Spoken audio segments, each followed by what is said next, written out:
Histología de arterias elásticas. Es nuestra intención explicar en este video en qué consisten las arterias elásticas. Para esto, nos auxiliaremos de cortes histológicos, figuras y diagramas. Pero primero debemos definir qué es arteria. Podemos decir que una arteria es aquella estructura que lleva sangre oxigenada desde el corazón hacia los órganos y tejidos del cuerpo.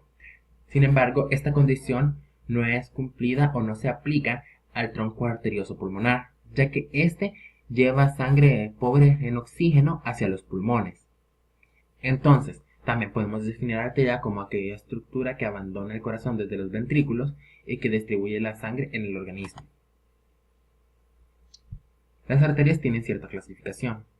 Por ejemplo, existen arterias próximas al corazón de gran calibre y que en su túnica media contienen numerosas membranas elásticas que le permiten soportar grandes presiones.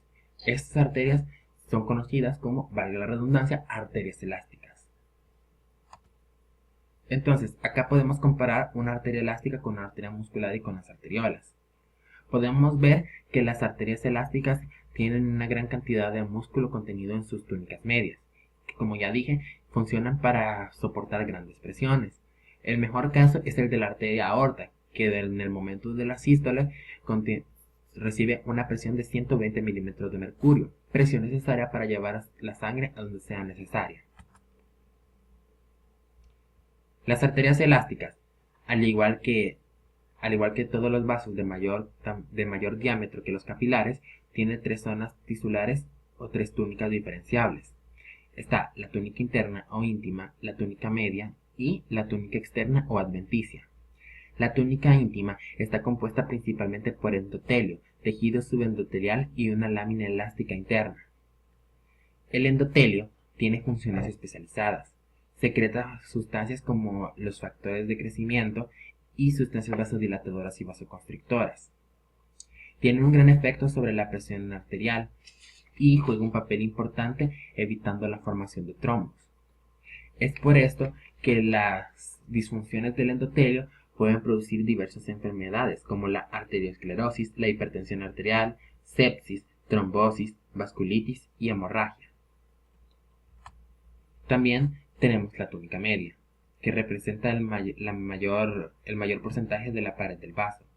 La túnica media contiene una gran cantidad de fibras musculares y fibras elásticas que al contraerse o dilatarse modifican el calibre de la luz. La túnica media consta de anillos o de fibras de músculo liso dispuestas en anillos alrededor de la pared del vaso. Cuando disminuye el diámetro de estas células, se contraen formando núcleos característicos en forma de espiral. Al contrario de lo que ocurre con las células musculares cardíacas, las células musculares lisas de la túnica media se pueden reparar a sí mismas y pueden proliferar. La capa adventicia o túnica externa está principalmente formada por matriz extracelular y sobre todo por colágeno y fibras elásticas. Las células que encontramos en esta capa son mayoritariamente fibroblastos y macrófagos.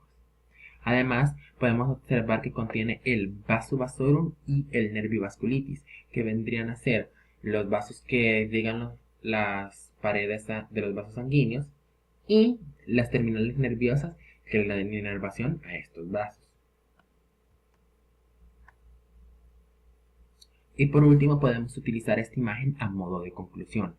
Acá podemos ver las tres túnicas o las tres capas o las tres zonas tisulares diferenciables en un vaso, y esta es característica de una arteria elástica.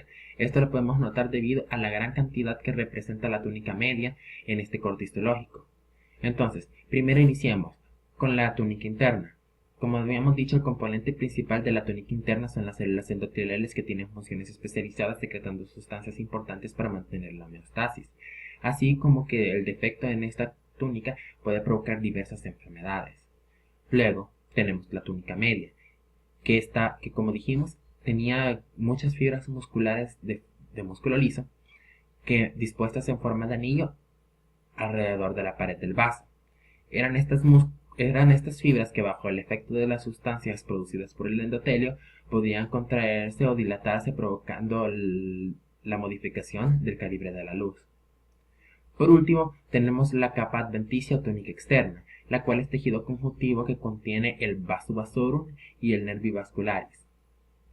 Entonces, con esto podemos concluir que las arterias elásticas son arterias de gran calibre que soportan grandes presiones, cuya característica dominante es una túnica media muy amplia que contiene una gran cantidad de fibras musculares lisas. Gracias.